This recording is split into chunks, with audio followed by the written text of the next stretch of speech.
Իրավապահները մեկը մյուսի հետևից կալանավորման են տարել ուժեղ Հայաստան դաշինքի պատգամավորի թեկնածու Դավիթ Ղազինյանի հարազատներին։ Հայտնել էին, որ հակակոռուպցիոն կոմիտեի քրեական վարույթի շրջանակներում կալանքի են տարել Դավիթ Ղազինյանի սանիկին Արման Սարգսյանին։ Ամնուլատվականին հասած տեղեկությունների համաձայն տնային կալանքի են տարել նաև սանիկի քրոջը Լիլիա Սարգսյանին։ Հիշեցնենք, որ հունիսի 6-ին հակակոռուպցիոն կոմիտեն դիմել էր Հայաստանի Հանրապետության գլխավոր դատախազություն պատգամավորի թեկնածու գրանցված Դավիթ Ղազինյանին անձեռնմխելիությունից զրկելու նպատակով ԿԸ-ի միջնորդություն ներկայացնելու համար։ Դատախազությունը ներկայացրել էր 2 դիմում հանձնաժողովին խնդրելով համաձայնություն տալ քրեական հետապնդում հարուցելուն եւ թեկնածուին ազատությունից զրկելուն։ Հունիսի 17-ին ԿՀ-ն 2 միջնորդություններն էլ բավարարել էր եւ ժամեր անց Դավիթ Ղազինյանը ձերբակալվել էր։ Արդեն հաջորդ օրը առավոտյան որոշում էր կայացվել նրան 2 ամսով կալանավորելու մասին։ Հավելենք, որ հունիսի 6-ին հակակոռուպցիոն կոմիտեն հաղորդագրություն եւ ձայնագրություն էր տարածել, որտեղ նշվում էր Ղազինյանի կողմից 1.4 միլիոն դրամ ենթադրյալ ընտրակաշառք տալու մասին։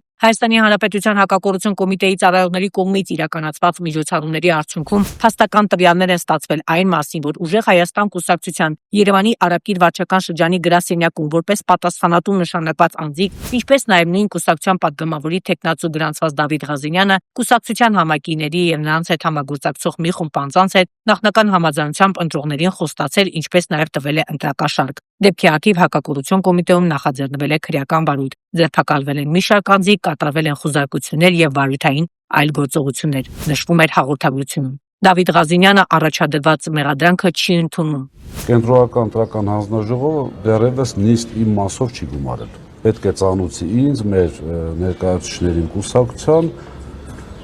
գումարի նիստ, ունեմ համոզմունք, որ կզրկեն անձեռնմխելիությունից, այնպես որ Այսինքն պատրաստ է կալանավորվել պարոն Ղազինյան։ Ես ճիշտ ասած արդեն 11 ամիս է պատրաստ եմ դրան, այնպես որ խնդիր չեմ տեսնում։ Փաստ է մեկ բան, որ իրավապահ մարմինները հերթով կալանավորման են տանում Ղազինյանի հարազատներին։ Սանիկը, Սանիկի քույրը, ինչպես նաև պատգամավորի թեկնածուն կալանավորված են։